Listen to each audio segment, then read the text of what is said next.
Yes, I'm great. It was perfect. Even the Beyonce question. I can't. Ooh, I can't wait to get into that. All right, so No, man. You know I'm gonna double down. I'm gonna double down on you. nah, no, no, no, don't double down. Give me. I'm not gonna hold back at all. Oh, please, please, give me everything you got, please, please. All right, so you Okay. ready? Yeah, I'm ready. All right, we about to get into it. Yo, yo, yo, good people, good people. Welcome back. It's your girl Irene, and welcome to the first episode of FSG Podcast for Woo. 2019. Oh, super excited. First one. 2019. And I got my guy, my homeboy. I've known this guy forever. I feel like we've known each other for like what, 15 It's years? over 10 Like, years. Oh, yeah. It's up there 15 years. Yeah. shit. Yes, that's so. Yeah, I got my guy, Mr. Philip Agnew, Mr. Black Power himself, the man, the myth, the legend, Right. Mr. Yeah. Chicago, aka Mr. Miami, aka Smoke Signals, aka Dream Defenders, aka every Republican's worst nightmare. Yes. And Democrat. And yo, every politician's worst nightmare, actually. Indeed. My guy Philip Agnew is here, my first guest for 2019. Thank you so much, Phil. Welcome to the show. Welcome to FSG. Thank you for having me. I'm excited. You know, I said the furlough edition. You know, this is the government shutdown edition of FSG. I'm honored to be here. You know, you gave me a hell of an introduction. Let me say, you are a person that I've always looked up to. Your supreme confidence, your supreme level of being able to find humor in every situation, any situation, your thoroughness. I'm excited to be here for this. You know, the first one of the new year, I hope to have the highest rated, highest view one. So we could just, you know, I can always take that with no matter what. You know, they say, what's your proudest accomplishment? I say, listen, I'm the #1 view podcast for the FSG. Yo, taking that with me. Stop it. You're making me blush. You don't have to stop though. You can keep going if you like. No. You know, our long-standing relationship, you know, this is powerful. So thank you for having me. Absolutely. I'm so happy. I'm so happy to have you on the show. I'm not even going to waste any time. What the hell you been up to? Like, how it's 2019. We are in what, day 15 of 2019? Yeah. What's been good? Like, what's good? Like, what's popping? How's it been? Yeah. You know, I've been really trying to figure it out on a really, really serious level. I think everybody tries to come up with New Year's resolutions, or this is what I'm going to do new in the new year. And I know I'm real cynical about that. It still is. I can't shake the fact that it's a good time for reevaluation and figuring out who you are for this new year, who you want to be. And that's really where I'm at. Last year, November was my last, November the 8th was my last day with an organization that I've spent the better part of 6 years working with. And so now I'm trying to figure out once again, who am I going to be? Who am I if I am not that? You know, I've had a few, you know, from high school to FAMU, I had an opportunity to reinvent myself, you know, and to become somebody that I wanted to be at Florida A&M. And then once graduated from FAM, I had that opportunity again, going into a corporate world. Who do I want to be in this corporate field? Who is that person? And then quitting that job and starting Dream Defenders was another time. And I forced myself into another position where I have to figure out, who am I? What am I going to be known for? What is of importance to me? And so it's pretty difficult. I'm pretty confused right now trying to figure that out. But I'm excited about the opportunity. Man, me and Aja, we have our dogs, and one of them got hit by a car. What? So that's kind of, yeah. And he survived. He's making it. He was paralyzed in his back legs, and it's forced me to have to be at home. You know what I'm saying? To be able to pick him up, to be able to move him around. He's going to be able to regain feeling. He already has started to regain feeling, but it's forced me to not be moving around so much. And then I got in a car accident the day before Thanksgiving. On a scooter. We got a little scooter, and I got in a car accident. Oh my God. that I planned for, that like this is a period where I need to sit the fuck down. And then there were some things that I think the universe understood that I'm not a sit the fuck down person and Right. forced me to be able to be immobile for a little while. So hopefully that don't sound sad, because it's not. It's just me trying to figure my shit out right now. No, it doesn't sound sad. It's funny that you say that, because I don't know if you know, 'cause I know that you're off social media right now, but the day after Christmas, I fell down my steps from the top of the steps all the way down to the bottom of my steps, and I dislocated my right shoulder. So I can't use my right arm. Like on doctors, I did not know that. Yeah, on doctor's orders, like it's been about 2.5, 3 weeks now. On doctor's orders, I can't do anything on my right arm until the end of the month, January 30th. So, wow. Right. Wow. So I have to keep my arm in a sling, like when I'm out and about or whatever, or just keep it, close to my body while I'm at home. So speaking of the furlough, being furloughed, this is day 25 of the furlough. I have to just look at the blessings, like, okay, mortgage is paid, bills are paid. I ain't balling, but this is an excuse to sit my ass at home and heal. Like if I was at work, I would have to use my arms more, writing and things of that sort, but I don't have to do that because I'm at the house. So I totally get it. On the flip side, I feel like 2018 was trying to take real ones out at the end of the year, bro. Like, right. Like, what the fuck? It's dang, that's crazy to me. I mean, it's so many metaphors, you falling down the stairs. Right. You know what I'm saying? There's so many metaphors there, and that happened after the furlough. Yeah, right. Furlough. The funny thing, no, let me tell you. Listen, I had actually just woken up to go log into my work computer to sign like my furlough notice, to like to notify, to confirm receipt of my furlough. Like that's literally why I woke up. I was like, oh, let me go confirm receipt of this furlough notice, and then I fell. Like I fell down my steps. Like it was bad, that's dude. Deep. Like but I was blessed enough to have friends who live 5 minutes away, who have a key to my house, who were able to come to the house, open the door, because I couldn't move for real.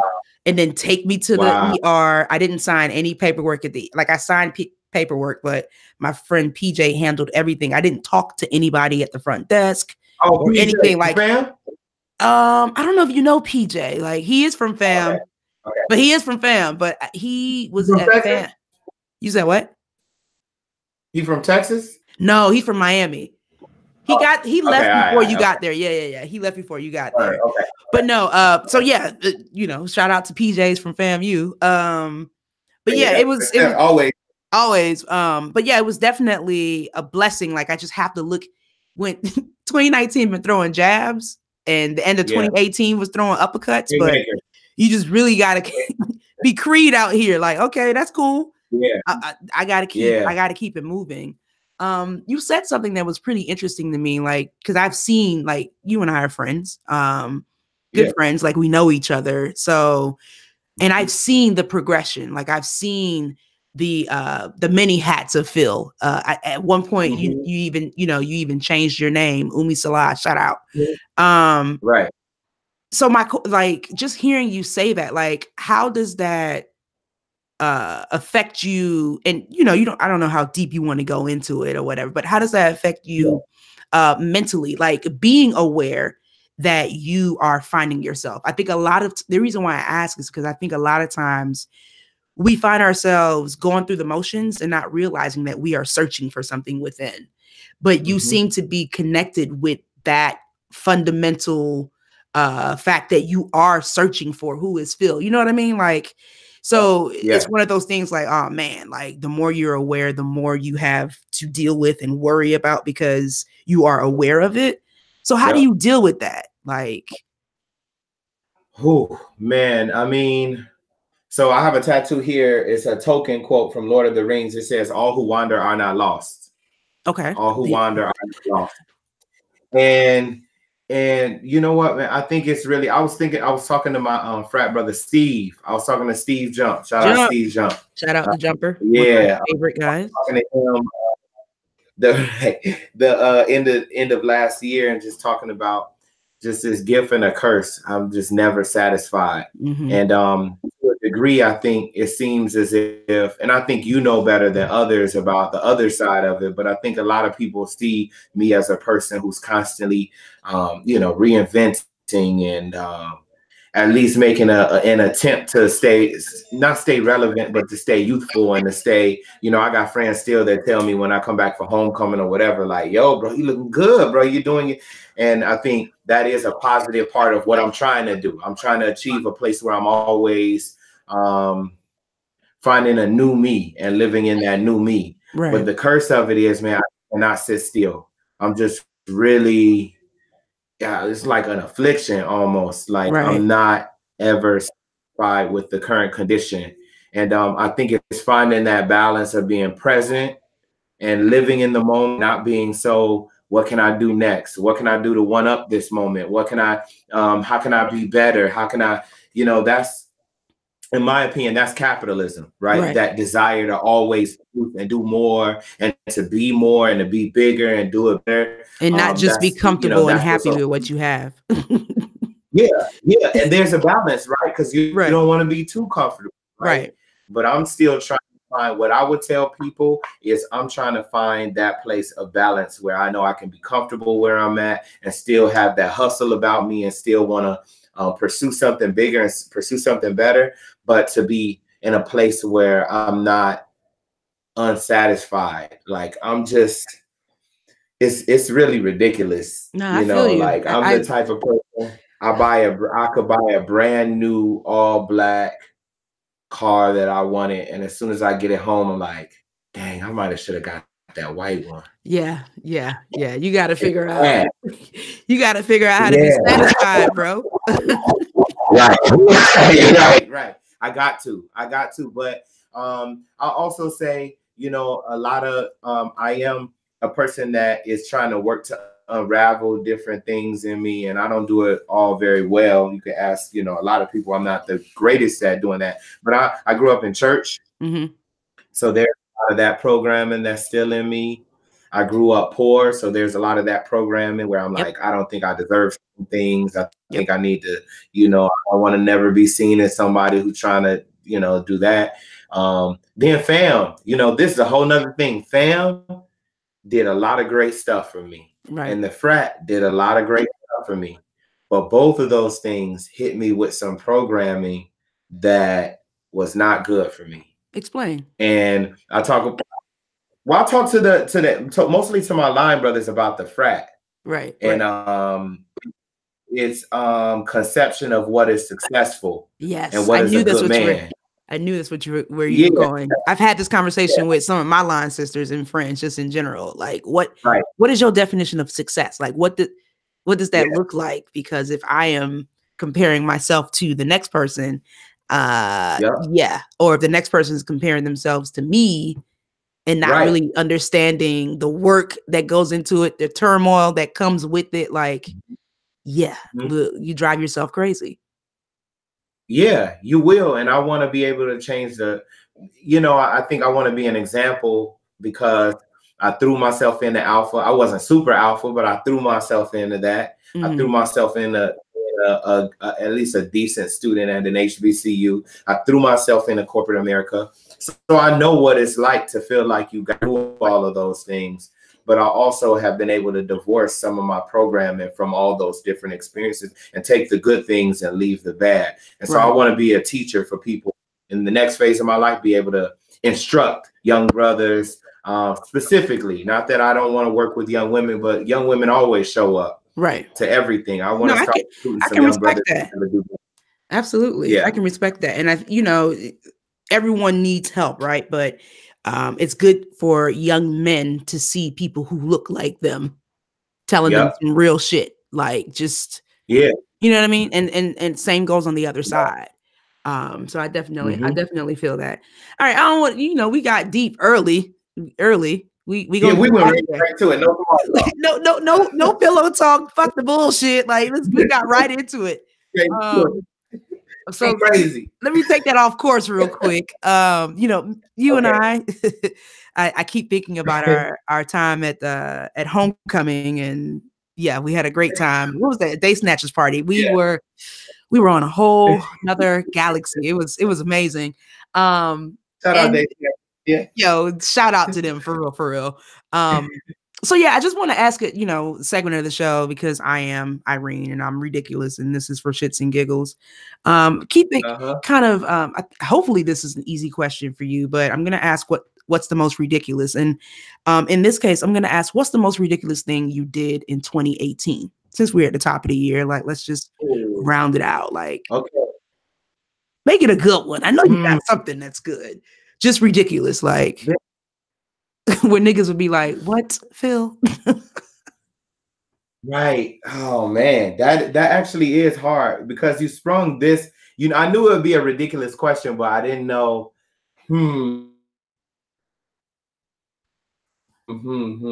Thinking hard about this one. It really is hard. Even when I think about it for myself, I'm trying to figure out. Yeah. What is the most ridiculous thing I did?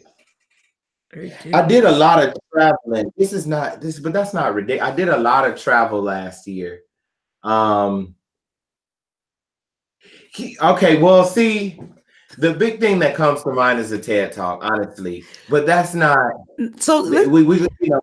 Nah, let's get into it. It's not ridiculous, but that is a big thing, and that is something that I wanted to talk to you about. It might come to me before the end of a ridiculous thing. Okay, ridiculous. We'll put a pin into that. But I have some ridiculous shit for you. So let's just get in. Okay. Let's get around the water cooler. Let's get around the water cooler.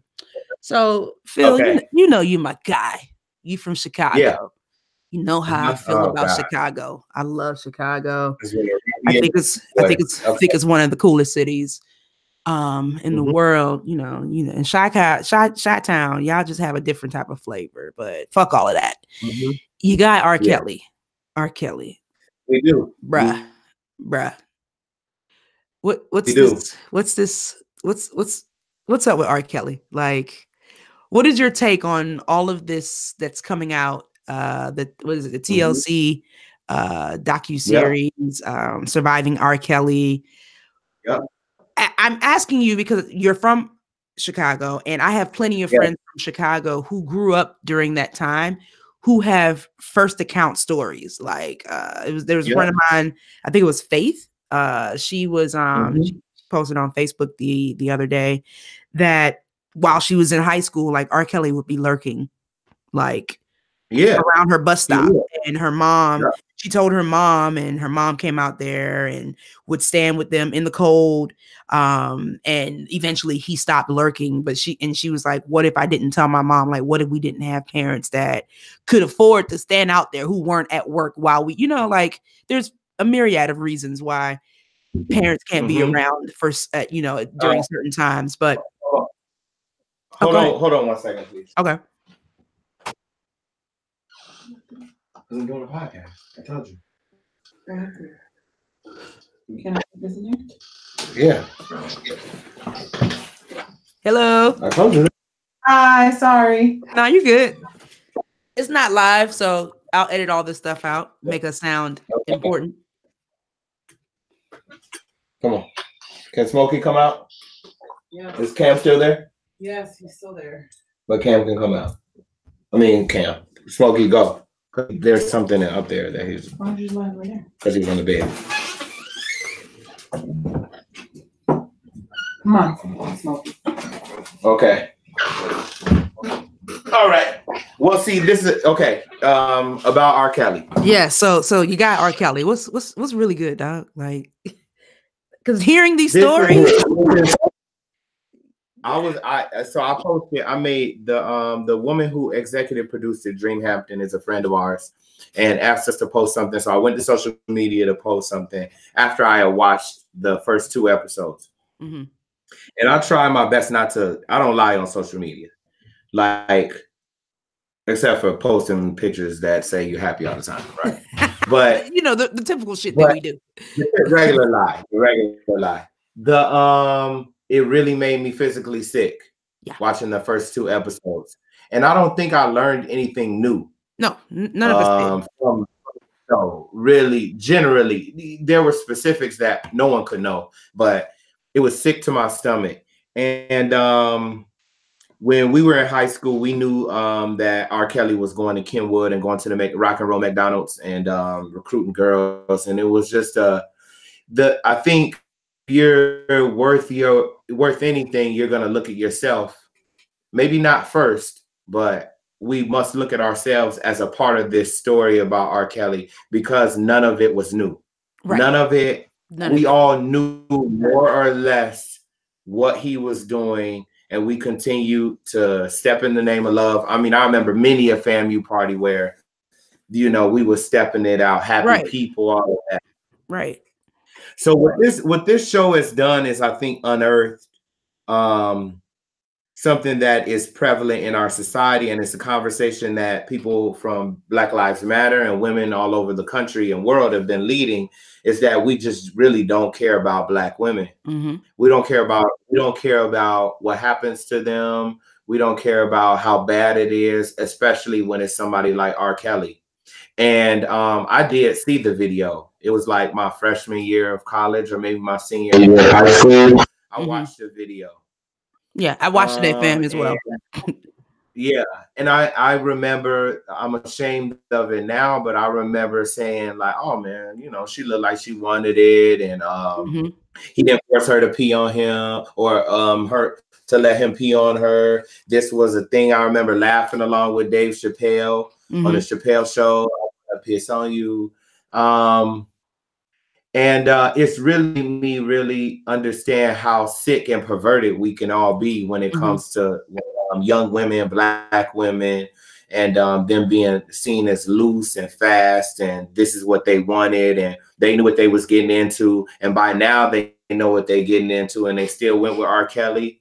And so it really made me sick for that reason, because I didn't learn anything new. It just confirmed what I already knew in more graphic detail, and I was complicit in it.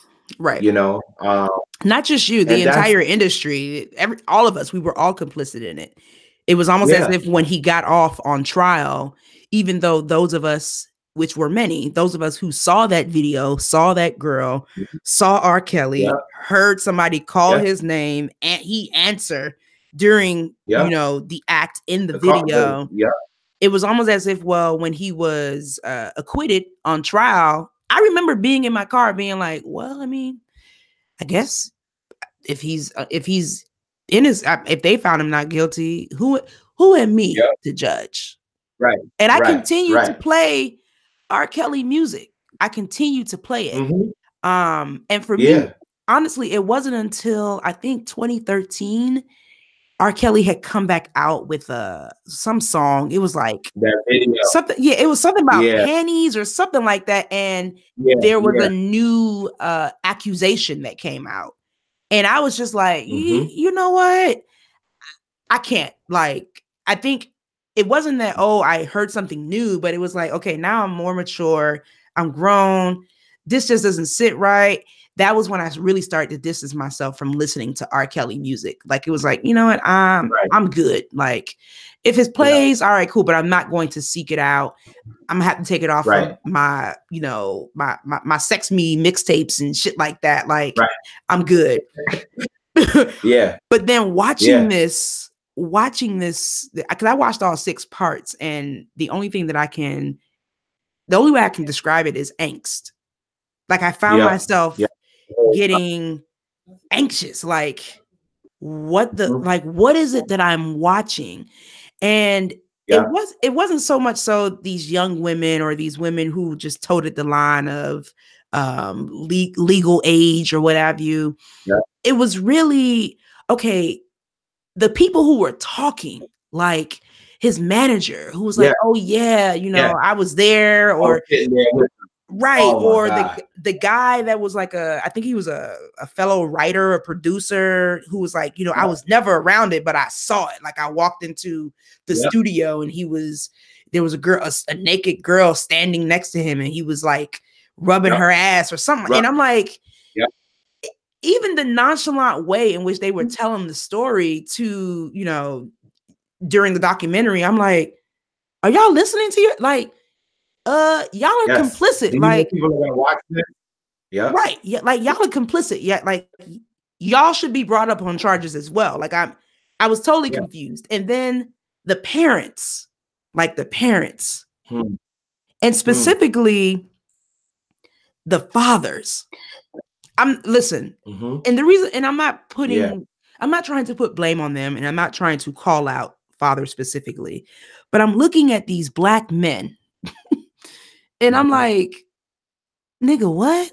Like, Yeah. why is Your your daughter daughter. anywhere near R. Kelly? Like, why are you You're giving him right. a pass? Like, why are Yes. you like, why did you take her to the concert in the first place? Like, why is Yes. that a thing? Like, I was immediately angered. I think it was like the last episode where there was one father, and it was the father and the mother, and they're like throwing rocks at a window because they believe that their daughter was in that studio up in Mm-hmm. Chicago.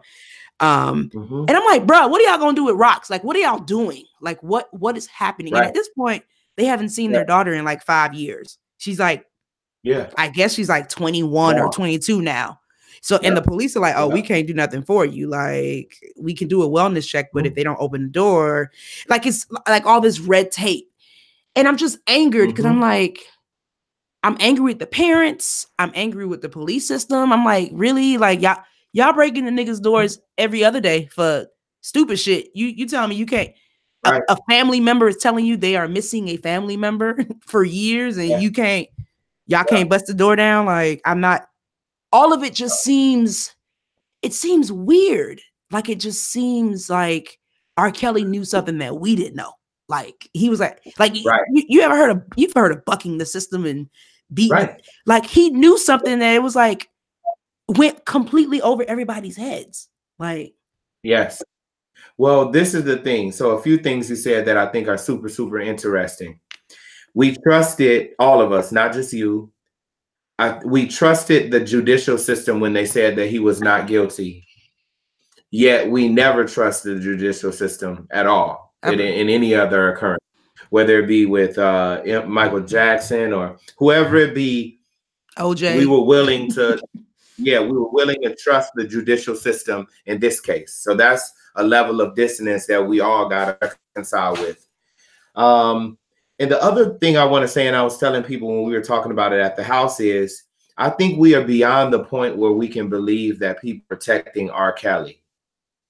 Right now, people are protecting themselves. Right. And I think if R. Kelly falls, an entire network of men who sleep with young girls, who have young girls as sex slaves, who have wealth, who have influence, are going to be exposed. Mm-hmm. And so if R. Kelly falls, there's a lot of people that fall, not just people complicit like his manager or his brothers or other people who were around and saw what happened.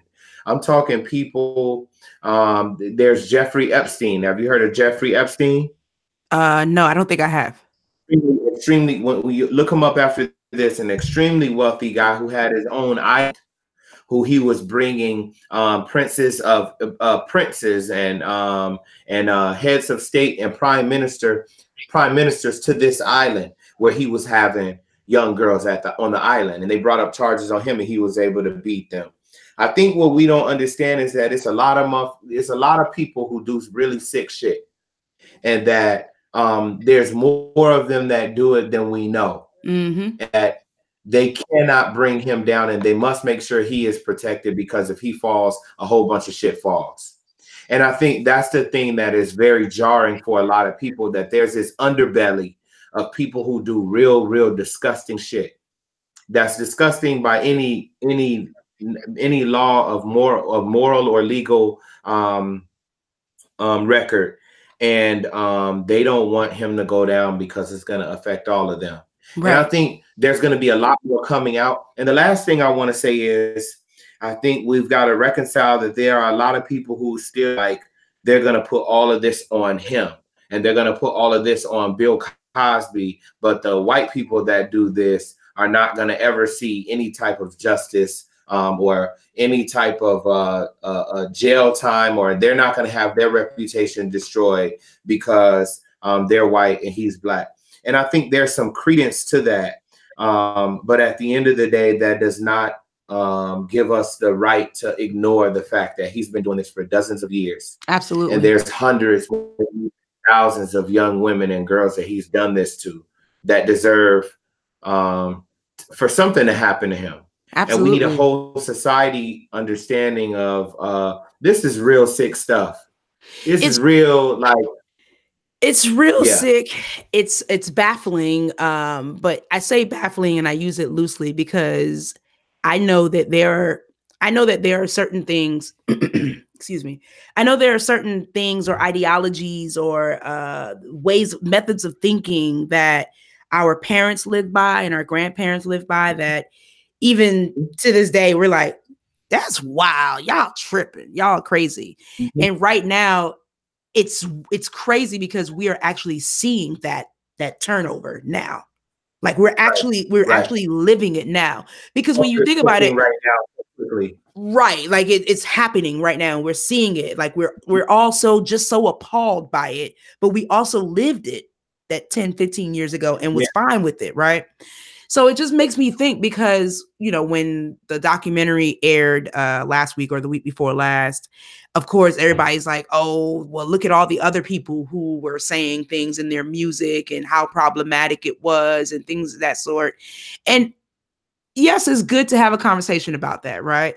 But I think it goes back to your point. It starts to dilute what the issue is. Like at the end of the day, there are certain things we have to be mindful of in the way that we talk about them, right? So we can't now start holding ourselves accountable in 2018 for some of the things that were acceptable in 1990. Like, yes, it was wrong. Yes, it was wrong. Yeah. And yes, we need to address it. But let's not start being like, well, you know, we got to stop playing this song. We got to stop doing it. Like, I think people, because you lose sight of what the real issue is. We need to change people's behavior. We need to change people's attitudes to young Black girls and, you know, the sexual deviance that a lot of that some of these men are, you know what I mean? And vice versa. Like young Black boys are being touched and fondled and messed with and told that this is okay to have sex with your babysitter at the age of 13. Like, no, that is not okay. That skews you like that. That messes up a lot of young Black boys, and they grow up to be these men who we start trying to hold them accountable for shit that was messed up when they were kids. So I don't know. Well, I know we got to move on, but what's also interesting is society wants to blame people and make it individual instead of looking at itself. Because if we looked at ourselves, like there's probably not one song that it's very rare that we're going to find one rap song, hip hop song in the last 20 or 10 years. I would say 5 years, 100%, where somebody wasn't talking about fucking on a bitch. Yeah. Nothing on her face. Told a bitch to call her Uber. Like, if we were gonna really do the work that needs to be done, everything about how we live and listen will have to shift. Yeah, and I think it's possible. We've got to. No. I absolutely think it's possible. I also think that we've got to find a way to make sure that it doesn't all fall on the laps of young Black, because we are growing up in a society that the entire fabric of morality of our community has been destroyed by living in a country that has no morality. Exactly. That never cared about women, that never cared about young Black women, young Black boys. And so we've got to find a way to have a conversation about that doesn't allow for us to be like, oh, we got Bill done, we got R. Kelly done. Right. Let's wring our hands, and we're letting all this generation of young men and young boys, white and Black alike, growing up in this real. No, I think in this. I totally agree with you. I think it's very possible. And, I try not to let it mess with my psyche, but some people may be like, well, how is it possible? The one example that I can give, quick example, is if you go back take the term the F word, faggot. Oh yeah. I use the same exact. Please go ahead. Yeah. You will not hear the hottest rapper in the game. They would not dare use that term. Right. It just wouldn't. It wouldn't happen. It would not happen. Nope. Go back 5-10 years ago. Faggot this, faggot that. Like, but the LGBTQ community was like, "Hey, bruh, no." Like, when it starts to hit your pockets, it's not that these people don't still think that, you know, don't use these words within, you know, amongst their homeboys or whatever. But until it starts to affect that bottom line, until these people who you are totally disrespecting stop coming to your show and stop buying your albums, then and stop going to your movies and what have you, then it'll happen. So we live in a capitalistic society. It's sad to say, but yeah, like we got to get more people on the sides of Black girls, Black women, women of color. And I think that we will see, then we will see change. It'll become a new normal, because nobody could have imagined 10 years ago not having a rap song that didn't say something about faggot. Like you wouldn't have been able to imagine that. It's like, wait, what? But now that's the norm. Like if you heard that in a song now, I think the last person that got like a lot of heat for it was J. Cole at the height of him going up. Like I think one of his first songs. Tyler was getting it real bad. You said what? Tyler the Creator was getting it real bad. Tyler the Creator was getting it real bad. He was using it like every second. Like, and it was like trolling almost. Right. It was like, but now we know he was dealing with something internally. But that's hey, it happened. So anyway, that's that. Speaking of dealing with something internally, I know that you grew up in the church. Like I remember one of the first times I heard you speak at FAM, I was like, look at this little young Martin Luther the King. Look at this nigga here. And you know, this pastor, John Gray. Yeah. Oh man. So for me, I've never liked John Gray. Like from jump, something never quite curled with me when he was at Lakewood. You know, when I would go to Houston, I would see him in the mall. It was just something about him. You know, I saw him at Essence in the green room, at the Walmart stage, and it just didn't quite curl for me. And then he really got under my skin when he took his ass up to see Agent Orange to talk about whatever the hell it is that he is talking about. But now, you know, you've heard the stories, you know, he bought his wife a Lamborghini. Everybody was like, what are you doing? You're a pastor. Like, you need to be modest, this, that, and the other. Is this a sorry gift? Blase, blase, blase. Then it comes out, I believe late last week or middle of last week, that he was actually cheating on his wife. And I believe there's a child involved, that he may have gotten someone pregnant. I don't know if I made that last part up. It might as well be true. But so I get it. People are human. Like people are going to fuck up. Like you can love the person who you love, and shit happens in relationships. So I am by no means judging anybody about their transgressions in their relationship. That is between you and your partner. However, as a pastor, John Gray,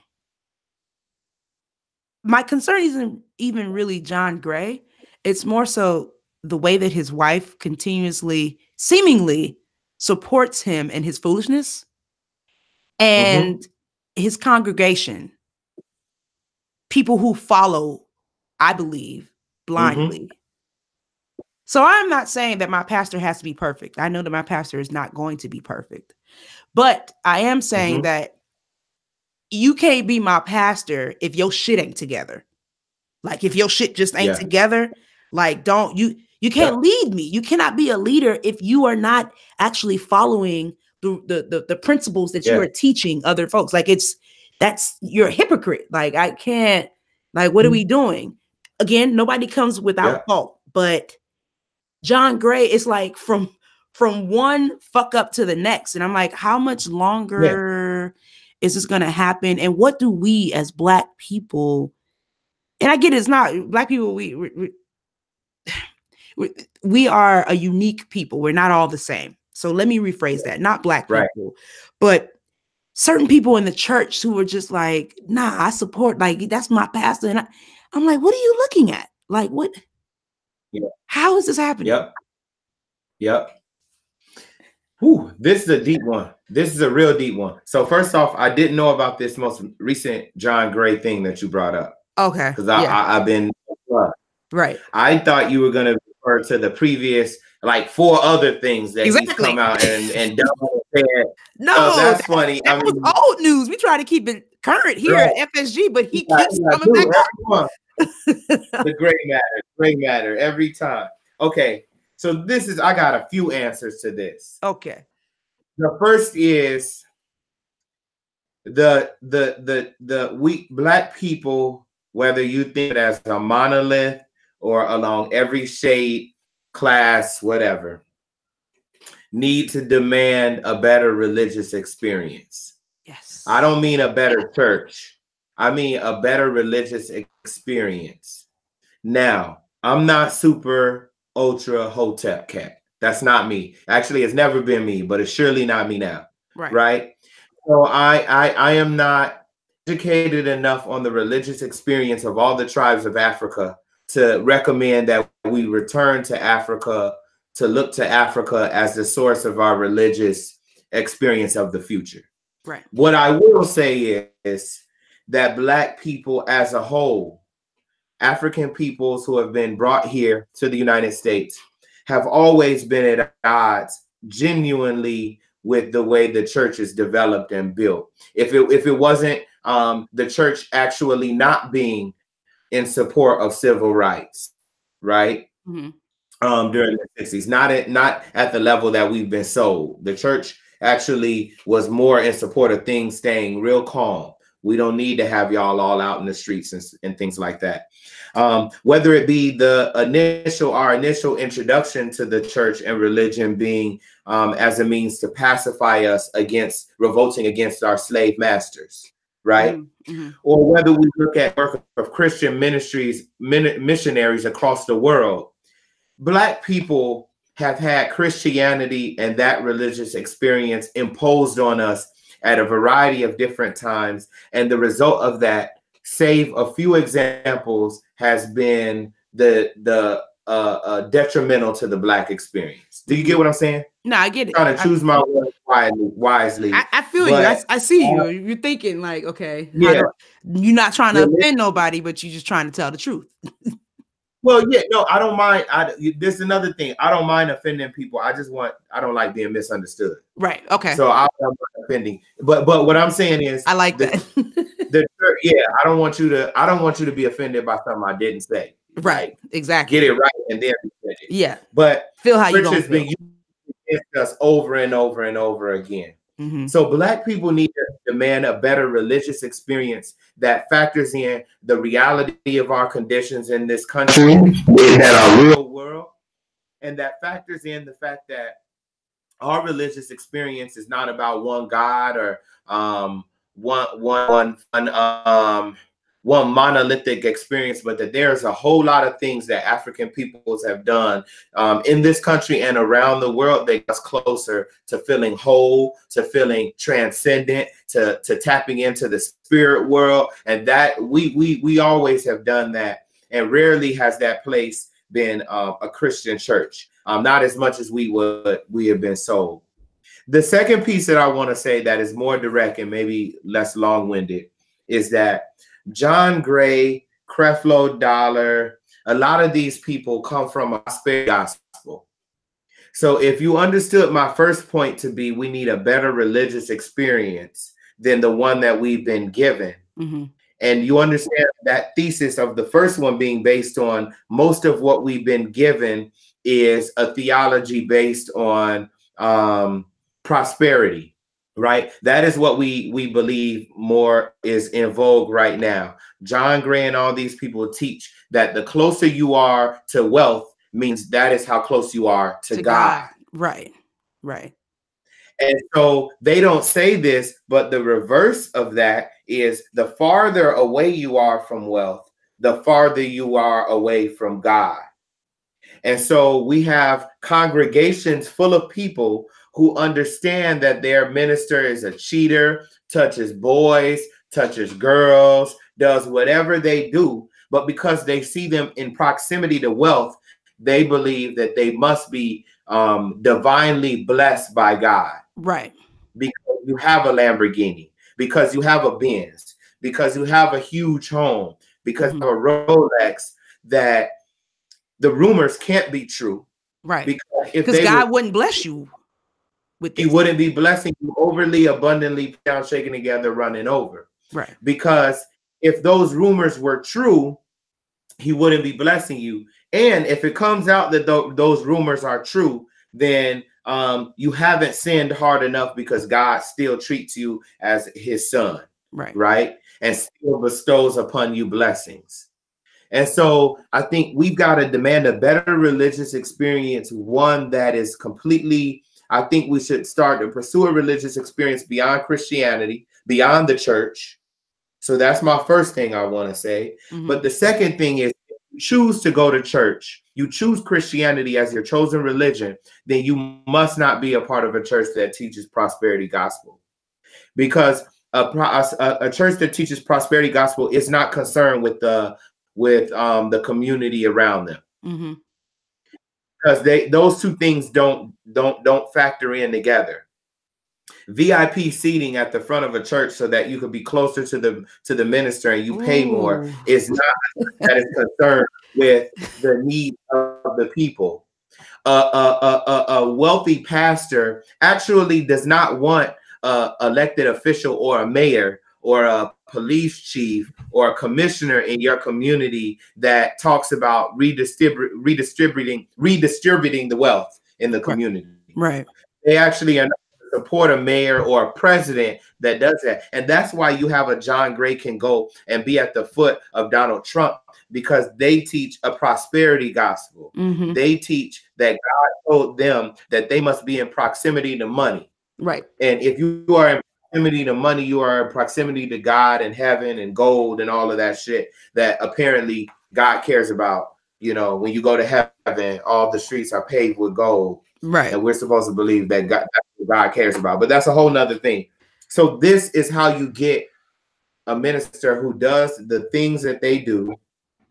You get a first lady who, because of the way laws are written and because of the way the church is developed and the way we treat women, which is the subject basically of this podcast right now, right? Right. Can't leave. She can't leave him. Too many reasons. She probably does not have a prenup. And she made a promise to God. And that is the other thing. She made a promise to God through thick and thin. And John Gray is going to test her. She's not going to test him, but he's going to test her commitment to him, because they say love your husband as Christ loves the church. Listen, that is wild to me. That's some acrobat. That is, if that's not the Twilight Zone to me. Yeah. If that's not some mind trickery, Jedi mind trick fuckery, like how? And you said something earlier that I was actually talking to some friends a couple of weeks ago about this, and I was surprised because I thought it was just me. And these are people who are, they educated, African American, got good jobs, or they're doing their thing in society. Grew up in the church, as most Black people do, whether you're African American or African. And they were just like, yeah, nah, like, I mean, I believe in God, but this church shit, like, nah, like I can't do it anymore. Like, I can't. And I was like, what? I thought it was just me, because people will definitely test you, like, oh, well, you changed, like, oh, okay, like, so now you don't believe in God, or you don't go to church. And it's like, no, it's not that. Like, I'm a human. I knew, like you said earlier, like, there are certain things that we were brought up with. So there are certain things that we have to unlearn or uncondition ourselves, and then there's certain things where you just kind of mold, or you cultivate to fit your being now. And for me, that is church. Like, when I see these things, I don't see the ridiculousness and the foolishness that is John Gray and say, you know what? Mhm. I'm good on God. Like, nah, that's not what it is. But I Mhm. definitely have to think twice about who it is I allow to tell me the word of God. Like, Right. I have to Right. look at, for me, if the messenger ain't right, I'm good. Like, nah, like Yeah. move away from that. And I just wish that more of us, especially Black women, but just in general, more of us would hold these people more accountable. Like, John, you can't continue to completely and utterly disrespect and embarrass your wife like this under the Yeah. cloak, under the guise of I'm human and I'm, and God loves me. Fuck that, bruh. Like, you need to do some soul searching. Like, And let's be honest, this is for shits and giggles. He need right, to thank God every day every that day. he got a woman. Now, let's be honest. I mean, this brother is about Listen, 280 pounds, and it's two, all in his upper body. 280. It's all in his upper. I've seen him in person. The nigga is built like a table, okay? Yeah. Like, Yo, with twigs for legs. Like, bruh, with with twigs for twigs legs. for That's what legs. my point is. And the audacity of you. The Yes. audacity. Yes. You out here fucking other bitches? How? Yeah. Like, How, Sway? Yes. How? And let's be honest, I didn't until recently a more nuanced understanding of the brother. I didn't even think he liked women. Listen, so listen. This is upon better understanding. Let me be clear. This is going in the interwebs. I just, when I only hearing about him and seeing him talk, Yeah. I thought that he was not. I didn't know that he had a wife. Right. I'll say that. It's surprising. Listen, I too was surprised. Again, I have seen him up close and personal. And listen, hey man, you know me. Everybody like what you like, man. I'm not here. Who am I to judge? That's not my. But don't be out here front. But that's a whole nother. No. That's a whole nother conversation. Just hey, do what you do, but don't be out here front and like we know. Like, what are you talking about? Yeah. I'm not saying you need to proclaim it from the world. Do you, bruh? Yeah. But I guess the line of work that he's in and the company that he keeps won't allow him to do that. But that's all speculation. Yeah. We just just, for shits and giggles, it is what it is. But I don't know, John Gray, man, like he just keeps going from bad to worse. And yeah, I don't know. I just wanted to get your opinion on it. I'm glad that we share the same sentiment because this guy. Yeah. We need to have better leaders and a better spiritual experience. And I think a better spiritual experience may actually cancel out the need for leaders like that. Yes, absolutely. You understand what I'm saying? No, so yeah, absolutely. I think one last quick thing, I think us as a community have been fiending and looking for that next one leader. Right. Mm-hmm. That next person, that next charismatic, and that person does not exist. It didn't even exist when we thought we had that person. Mm-hmm. And so we need to start breaking apart that myth for sure. Absolutely. No, I definitely agree. Moving along, the Super Bowl is coming up. It is. And, you know how this Black people in the Super Bowl and football in particular, NFL in particular. Yeah. It was just announced that Travis Scott, Astroworld, one of the biggest albums of 2018, Travis Scott from Mo City, right outside Houston, Texas, will be performing at this year's Super Bowl. And he got a lot of flack. Like I was looking at him sideways, like, bruh, like, what? Right. I mean, I get it. You're dating a Kardashian. She's a baby mama, so I don't expect much from you. But like, how is this happening? Upon further research, because I like to just have as much research or as much information as possible, I found out that he agreed to doing the Super Bowl if the NFL agreed to matching a donation that he was making to like some whether it's an inner city program or something that will benefit youth of African American descent or color if you will, minority youth. And I'm like, I guess that's cool. But you being so enthralled in, the Black Lives Matter movement and just the movement of just human rights, if you will, and also being a Black man, I just wanted to get your take on that. Like, is that enough to be on the NFL stage, bringing ratings to them? Is it a minstrel show? Are we being too sensitive? Like, what's your take on that? I think the NFL has always been bad for Black people, period. So the thing that I have a thing that I'll confess, I never stopped watching football. Never stopped watching the NFL. Last year I watched less, but it had nothing to do with the boycott. It was just scheduling. And this year I probably watched more football than I've watched in any year. I like watching football. I like sports. I am still relatively prone and foolish in that respect, that it is a great diversion for me. Like, from the things going on in the world, I still watch it. Saying that, what I would wish, because, well, I'll just try to keep this brief. I don't think Travis Scott should be performing at the halftime show, right? I think he probably released a press release that said he asked for that donation after he started getting all the flack from people. You also didn't mention that Big Boy has been added to the roster. I did not know that.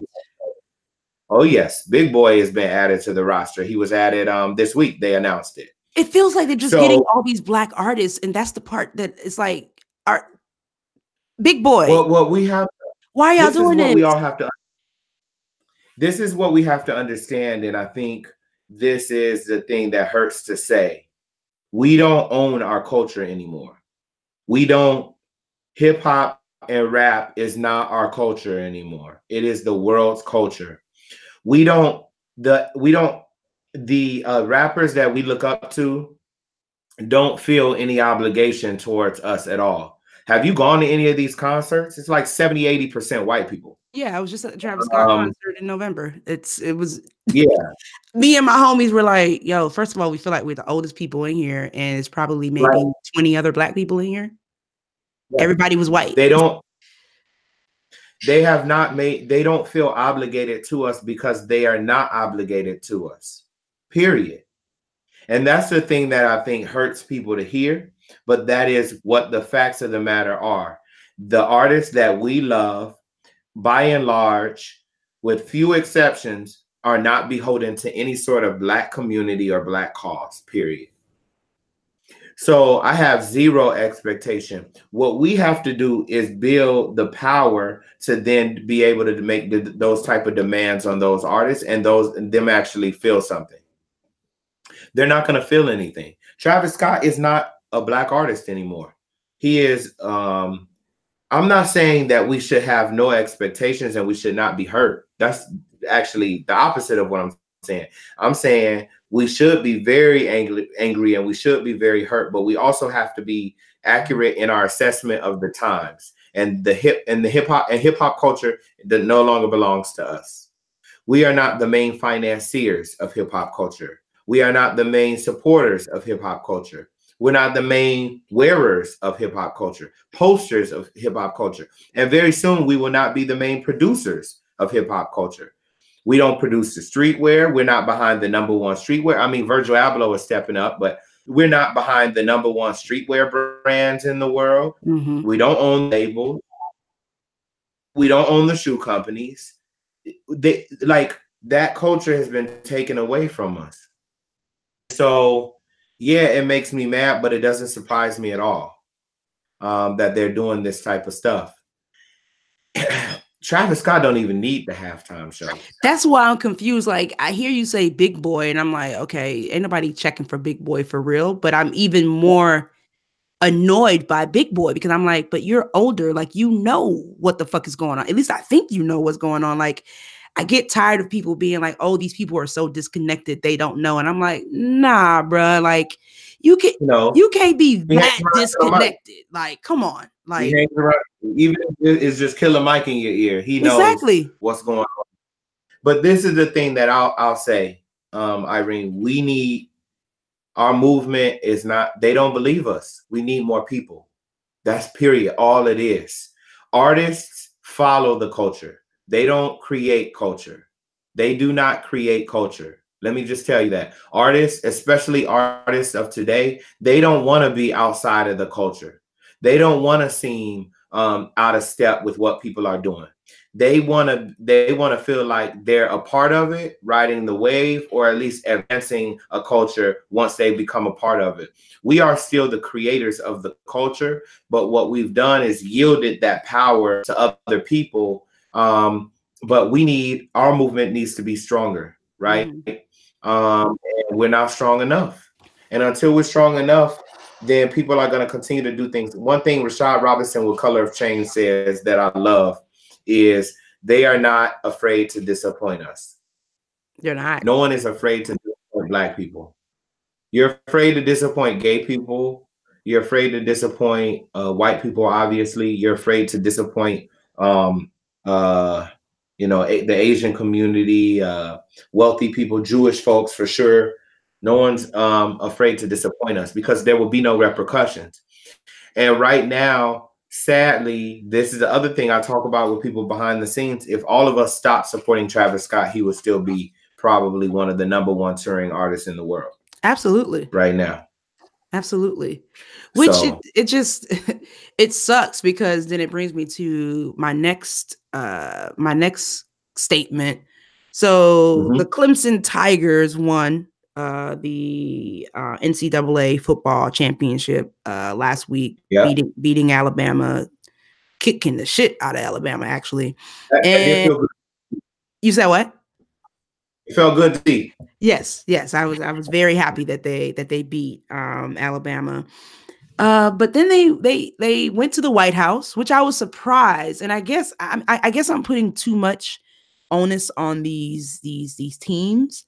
Because I know that there have been quite a few professional teams who have, won championships and been like, nah, we're not going to the White House. But it appeared as if all of these young boys, all these young men went to the White House with their coaches. And, of course, the talk of last night was the fact that Trump, instead of providing them with a real meal cooked by, in-house chefs at the White House, he provided them with burgers from McDonald's. Like they had them burgers and fries, had them set up on the table, just ridiculous. I thought it was foolish. My main question was, like, are those fries warm? Like, is the food warm? Like, I'm confused as to why this was a McDonald's to other people. Like, what? Yeah. What's happening? But I couldn't get over looking at these players and they had like 2 and 3 burgers on their plates. Like they were smiling. Nobody looked disgruntled. They're smiling. And I'm like, okay, is it because I'm in my mid-30s that I'm just so enthralled in this and I'm so angered? And I don't want to say I'm super Black or super woke, but I'm just cognizant of this. Like, do these younger kids, these college kids, high school kids, are they not aware of the bullshit that is our government, our politics? Like, why didn't anybody say, no, I'm not going to the White House? Why did they eat them damn cold ass burgers? Like, I'm just so confused. Like, everybody's joking about dumbass Trump standing in front looking like he's doing something amazing by providing McDonald's meals for these kids. But I'm looking at the reaction of the kid. Like, why were they even there in the first place? Like, were they required to go? Well, yes, they were. So you have a coach like Dabo Swinney. Dabo Swinney is a country guy who really is a very religious coach. And he teaches that this is one team, it's kind of like one band, one sound. We're all in. We do all this stuff together. And I think this is the thing that we've got to reconcile with why I'm trying to spend some time really getting not my talking points together, but really my message and my understanding of our current climate together so I could be a good communicator and maybe a good leader for this new generation, is they didn't have a choice. If you're a college player and at especially a SEC or what Clemson is, an ACC, but is a powerhouse, a Southern school, you don't have leeway to be able to say I'm not going to go somewhere. You do what your coach says. Now that's just the rules. The coaches at these schools have almost unlimited, unchecked power over what these young men do.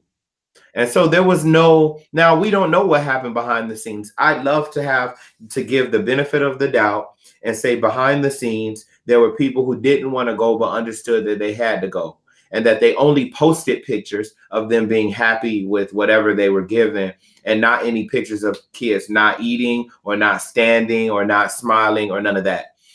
Dabo Swinney is the coach of that team. And Dabo decides what they do and when they do it. And he can suspend you and your career is over at that school. It's not like the NFL or the NBA, where these are grown men who have a little bit more power to make some of the decisions about where they go and what they do. This is not one of those cases. And why did they go? Because let's say Dabo Swinney doesn't even support Donald Trump. Let's say that. He has shown me to be the type of football coach who's very much for tradition. Mm-hmm. Do you get what I'm saying? Yeah. And so he would be the type of kind of country guy to say, I may not like who's in the White House, but the White House is the place where all national championship teams go, and we're not going to break that tradition. And we're going to go there, we're going to smile, and we're going to look good for Clemson Tigers.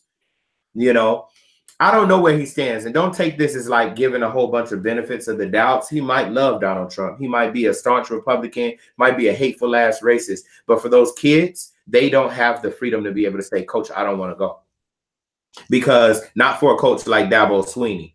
He doesn't have that, because what happens then, and this is the type of coach he is. Look at his interviews. Mm-hmm. One of the players don't go. They get an interview that they interview him. The whole story becomes about that one player, and then you're not all in for the team. Then you become a distraction from my team, and I don't kick off the team because you didn't want to go. I kicked you off because you're a distraction to us winning another national championship.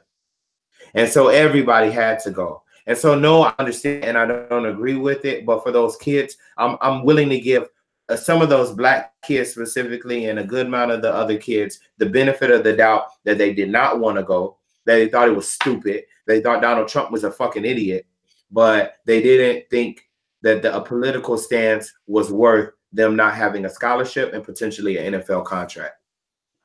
All right, I can take that. I mean, yeah, it's just I hate it. It's fucking disheartening. But let's get into the real situation of the matter. McDonald's, bruh. McDonald's. Well, I heard he had all of them. He had McDonald's, Burger King, Wendy's, all of them. He said America's finest fast food restaurants. I can't Yeah. Hold on 1 second. Let's pause. So I gotta get my charger for the computer. Okay.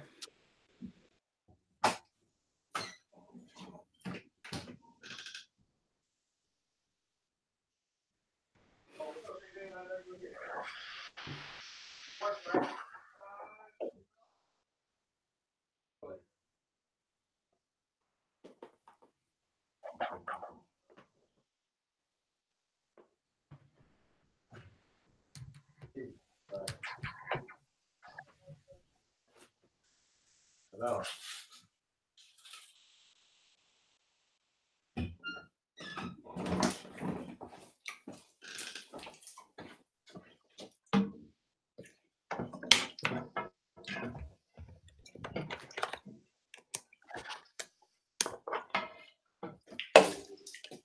God damn it. Hold on 1 second. You good?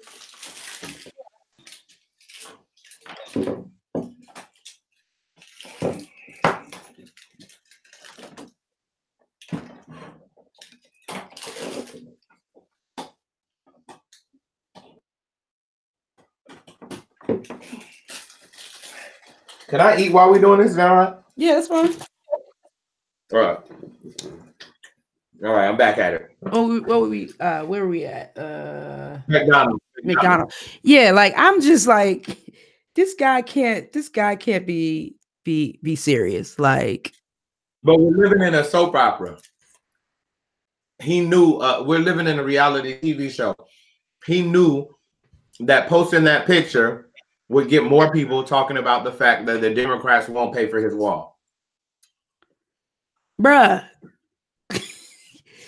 you can't make this shit up though. Like, no, shit show is an understatement.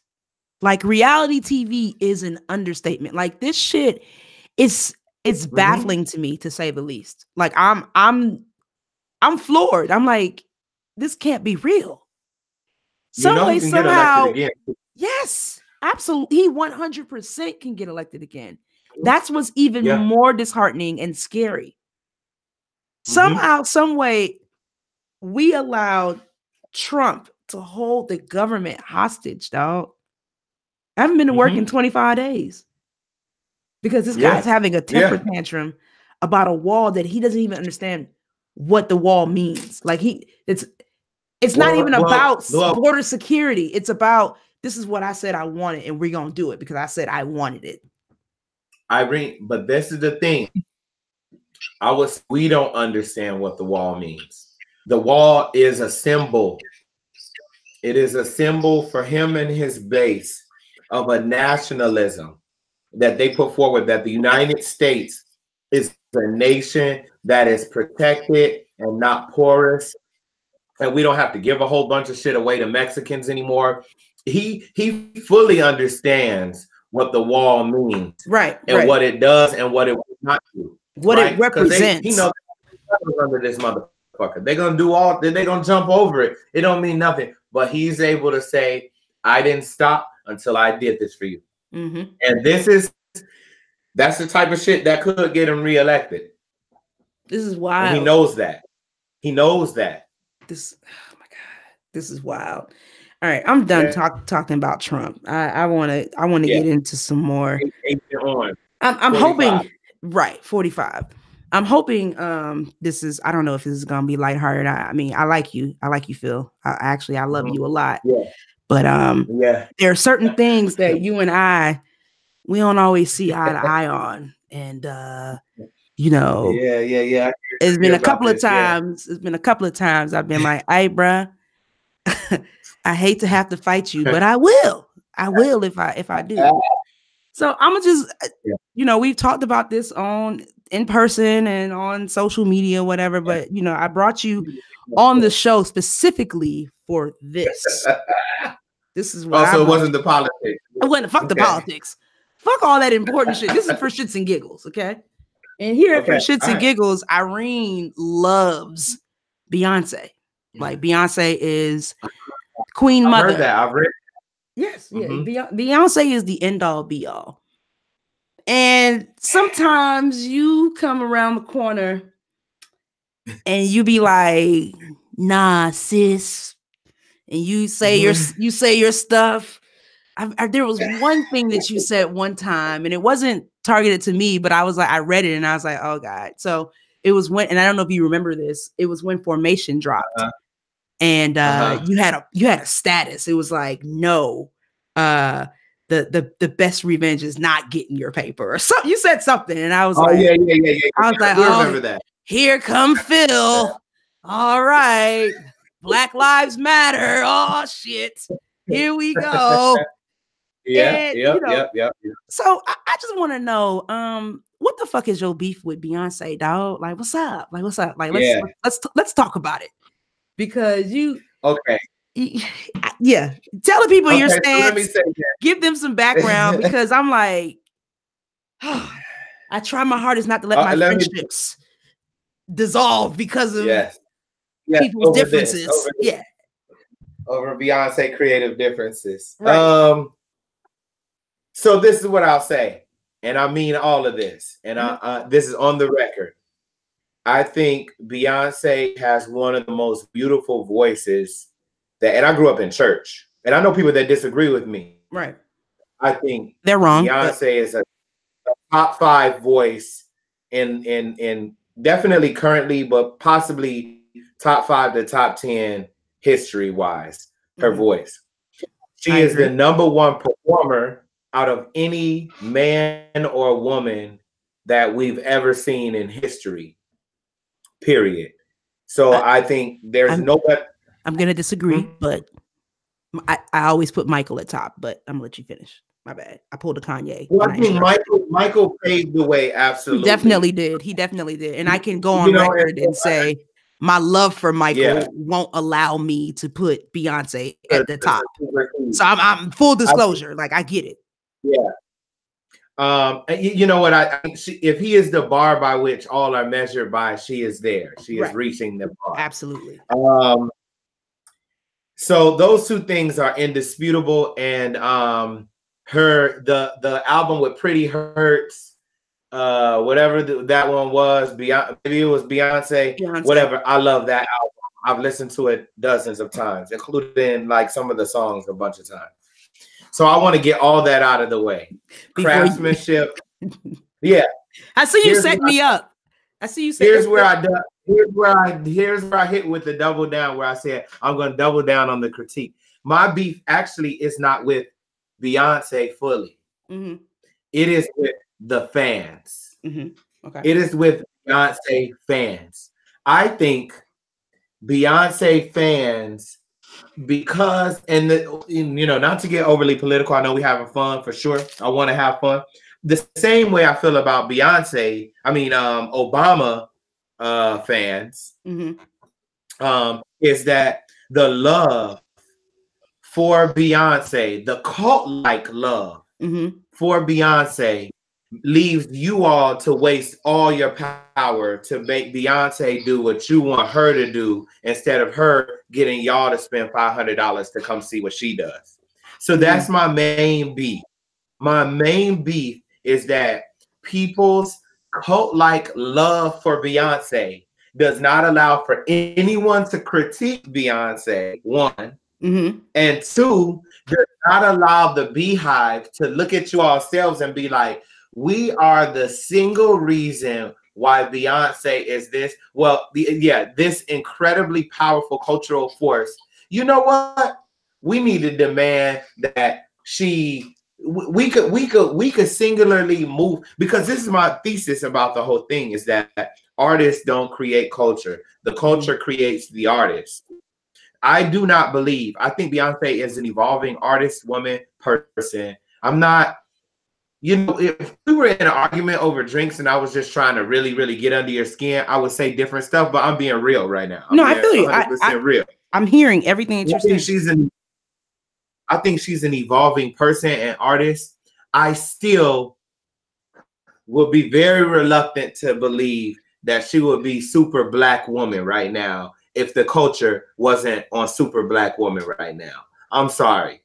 And I'm gonna let you finish. To believe that the culture created the conditions for her to be super introspective, Black natural woman, and made space for her to do that. But she didn't start that, and I think we. But I don't. Beyonce fans. I don't think anyone said that she did start it. I guess because I guess my situation, my stance with you, or my rebuttal to you, is first and foremost, there are varying. I've said this multiple times. There are varying levels of standum, like that. There are some Beyonce stans who I'm just like, yo, you're fucking crazy. Like, you're ridiculous. Like, you cannot be out here cussing people out. You cannot be out here cursing people's children. Like, no. On the flip side, I believe that there are people who just get so upset that people fan out over someone like Beyonce. And it baffles me because I get it. A lot of stuff is right in front of our faces, right? Social media allows us to see more people's thoughts and their lives and things of that sort. But me being a super fan of Michael Jackson, like, niggas were legit falling out at shows. Like they paid their My money. God. They paid their money to go to a show only to to end up in medical. Like you missed the whole show. Yeah. So Yeah. So it for me, it annoys me when people get upset that people are fanning out, right? But then going back to your point, your first point, I'm like, okay, so what is it that you want Beyonce to do? I think that people are well entitled to spend their money on what they want to spend, right? Like you see the shoe collection back, like Hey, listen, you're seeing my no shoes, better. This is 1/5 of it because I had to move it out of my room. But So this is one of the reasons why you and I connect. Like we have a love for shoes, right? Like that's a thing. Now, don't get it twisted, and I may be going against code a little bit. Yeah, rational Beyonce fans that I know that we communicate with quite often, we definitely have our issues. Like where it's like, hey, bruh, like B, now come on now, this ticket cannot be $350. Like you cannot have a show and don't perform no new music. Like I literally went off on a tangent and added Beyonce this summer because I was very upset. I saw that. I was like, people would hit me up like, are you serious? I was very upset. Like, yo, sis, like I'm paying for a concert that I've already seen and you didn't perform no new music. Like, what are we doing here? You know what I mean? So there are certain things where I'll be like, yo, I definitely give Beyonce a side eye, right?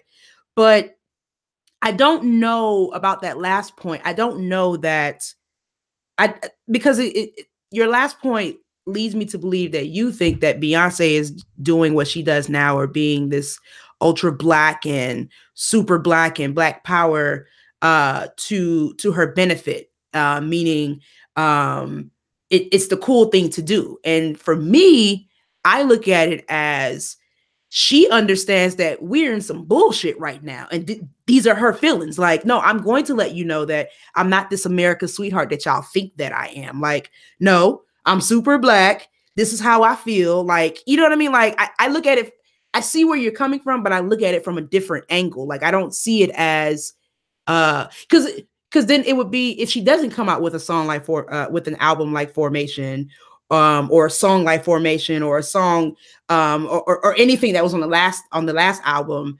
Lemonade. If she doesn't come out with that album, then it's like, see, she don't care about us. If she doesn't come out at the Super Bowl in San Francisco, the home of the Black Panther movement, and does an ode to the Black Panthers on the anniversary of the Black, if she does not do that, she ain't real. She ain't black. So it's like, damned if you do, damned if you don't. You feel me? Like, I don't think it's damned if you do, damned. Man, Hoteps would have been all over her neck.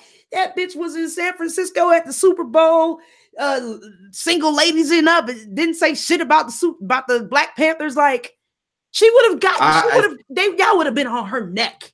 But as soon as she does it, she pandering, she making money off of it. So in your world, what should Beyonce do? Like, what is Beyonce not doing enough of in your world? So that's a perfect answer. I don't care what Beyonce does. The Panther thing I thought was super corny, but the Panther thing is also like 2 years ago. I have a different understanding of culture now. I think it's a responsibility of organizers and the movement do to either move Beyonce in a direction and or use the cultural events that she creates to move people in our direction. And so, you don't think that it has? You don't think that it has? I think do I think Beyonce has shifted the culture? Do you think not necessarily shifted the culture, like either shifted the culture or shed light on the culture to a segment of the population that otherwise wouldn't know? Oh, that's harder for me. I don't want to sound like I'm shitting on, but I don't think that Beyonce has. No. Okay. No, I mean, I don't want to sound like a hater, but I just really don't think her or Jay. I think her and Jay-Z get an outsized level of critique because they are actually the biggest. They are the power couple. Right. There's that, but I don't think either one of them have done anything that wasn't already done. That's why I think they're followers of the culture. I really genuinely do that. I think Jay-Z's treatise about being a piece of shit dude and and being 50 and acting like he's 20 was a dope thing for people to see. But he only did that. I'm not going to be cynical and say he only did it to make money. No, you can be as cynical as you want about Jay-Z. Like, I don't see it for the nigga, but I really don't believe that. I really don't believe he only did it to make money. I believe that he did it because the culture had already moved, and him being a big part of hip hop culture doing it definitely shined a light on what was already happening. But I don't think that they are exposing people to a different conversation than what was already happening. Right. I've had the conversation that he had with some of the people, with some of the very people in his video when he was talking about love. I mean, I've had that conversation with them 2-3 years before. Right. And then also, obviously, I've had it with my frat brothers for 6-7 years now. This like, yo, what are we doing as men? Like, yo, I'll be crying, I'll be fucked up in my head. So what Jay-Z did was not. You have those conversations? I'm sorry to cut you off, because me and my friends, my female friends, girlfriends, we talk about this, like line sisters. Like, we be like, yo, do niggas, do y'all talk to each other? Because the way that we bounce things off of each other, like in our group text or group meets and things of that sort, and then the interactions that we have with our male counterparts, it's like, yo, I don't think these niggas be talking to each other. But that's so. I'm sorry to cut you off, but it's interesting to hear you say that, because I'm happy to hear you say that, because I don't know that that's the case for a lot of guys, specifically Black men. Well, like, what I would say is what I would say is many of your line sisters aren't messing with beta new brothers, and I think that is one of the downfalls of many of your line. What do you mean? Quite few of my line sisters are married to beta new.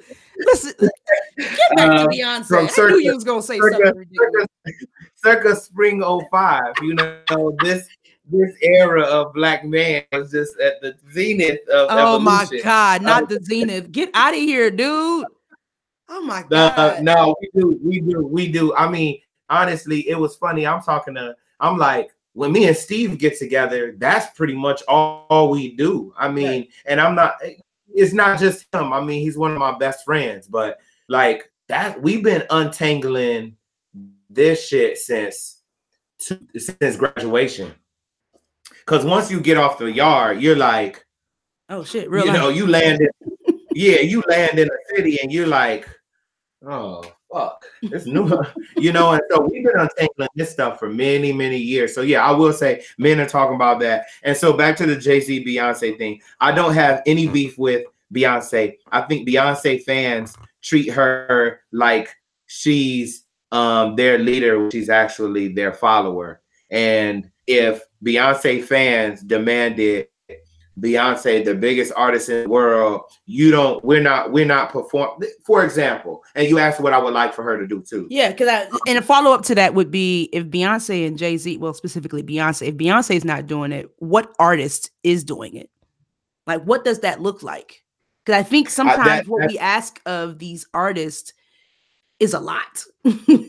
Like, well, but I get it. You're 100% right. This is what I'm gonna spend the next few years of my life doing.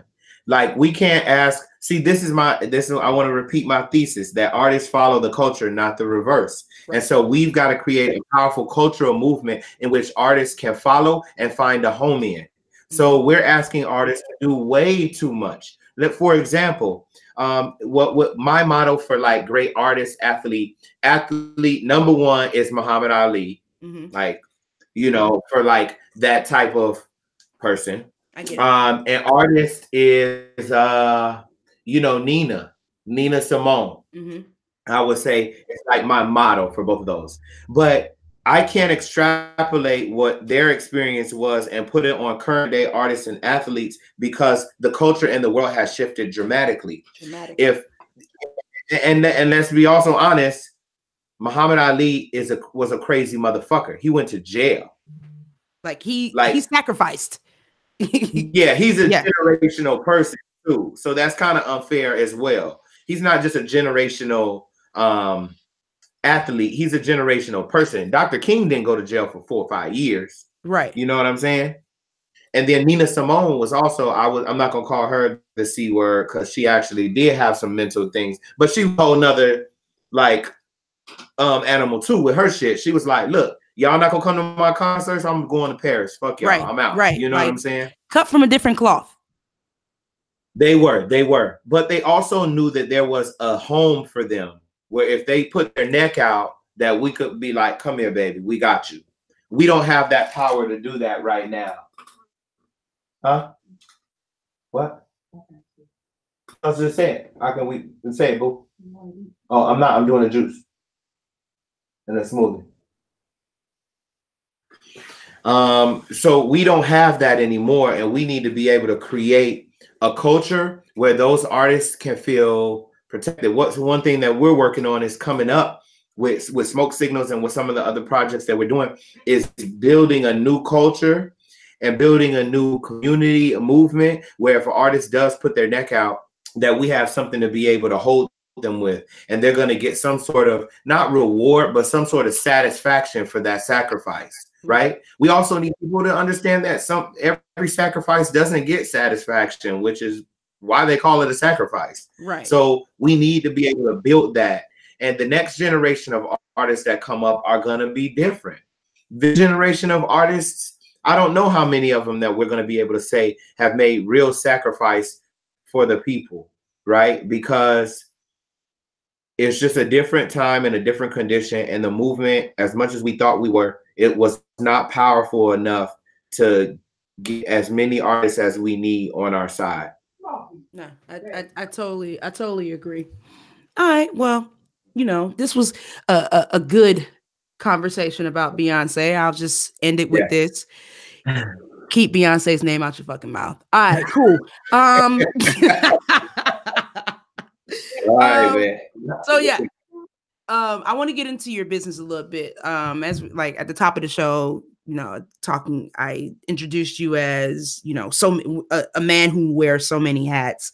Many people know you as the former face of the Dream Defenders.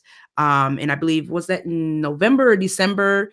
You made a decision to walk away from the Dream Defenders, and you're now figuring out what your next step is. So if you could give the Giggle Gang just some insight into what your experience was like with the Dream Defenders, why you decided to walk away, and what that's been like, what life has been like since leaving the Dream Defenders.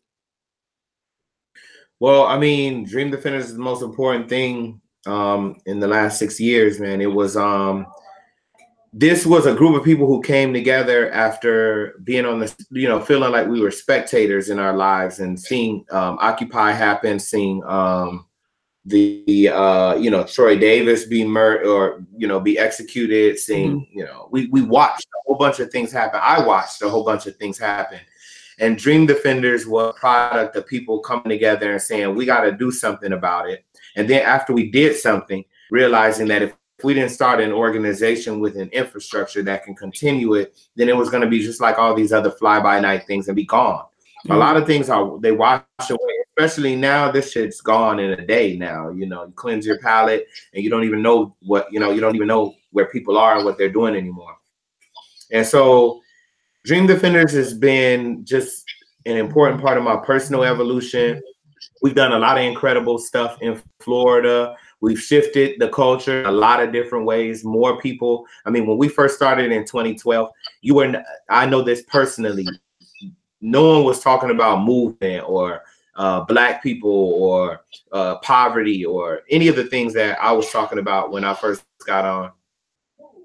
Hold on 1 second, please. Okay. What is going on? Smokey, he's bullying. Lemon was at the door. Smokey was here laying down. He wanted to be at the door. No, babe. He keeps pushing him off the bed. He just was laying down. And Smokey just came and pushed him off the bed.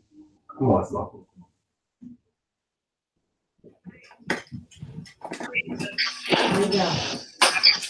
Go. Sit down. Sit down. Sit.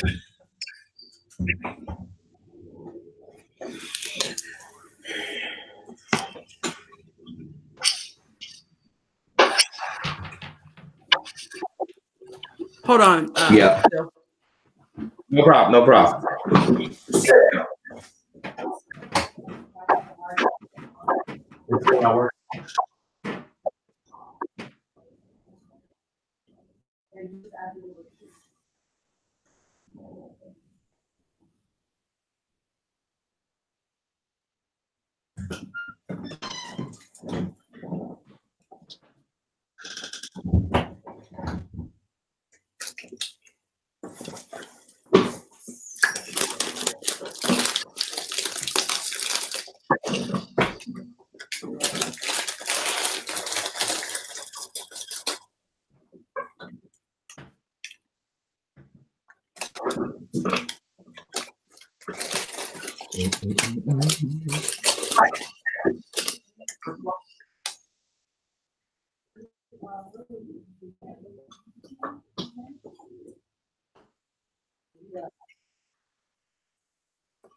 Oh yeah.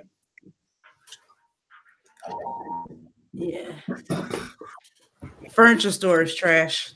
Anyway, go ahead. No problem. So, and it was, you know, I became well known in my role with Dream Defenders, which was always really interesting because people started to see me as the whole of Dream Defenders, but it was never like that.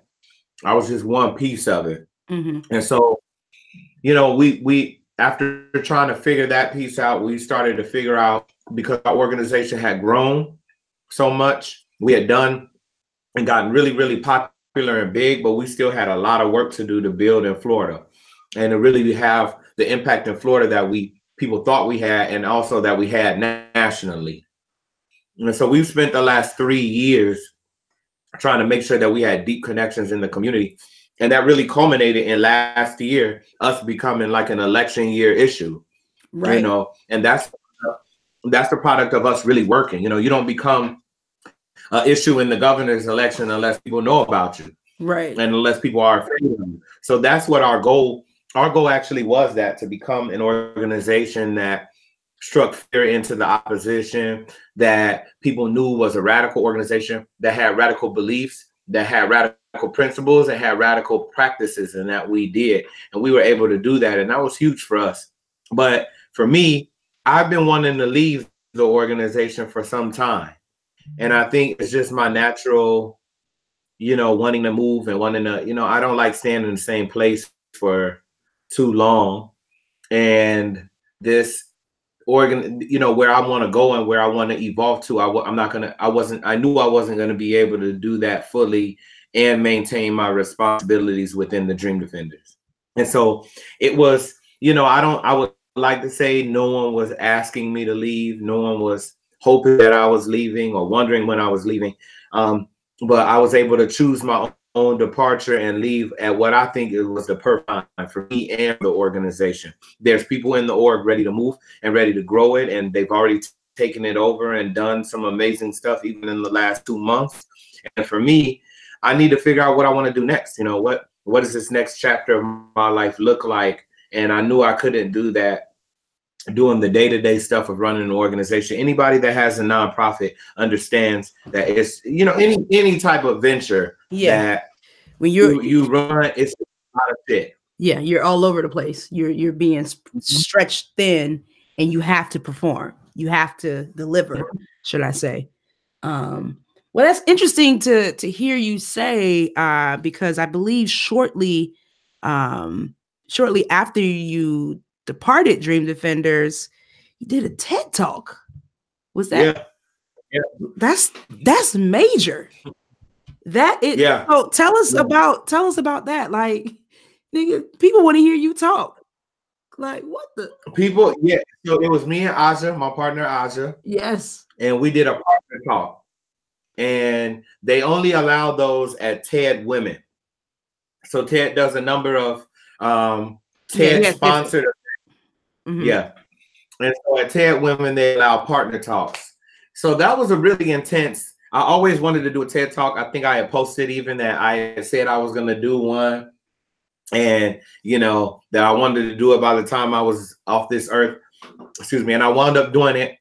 And we wanted to come together and put together a story that was about us and about how we put together our kind of different worlds of being an artist and being a community organizer. And so the talk really is a story of us, but also a story of our political union of using art to organize people, and us reclaiming a lot of what I was talking to you about today about these famous artists, us reclaiming the true role of an African or Black artist in this country is not just to make money and to be about entertainment, but to speak to the conditions of people and to make sure that their art educates and transforms people's lives.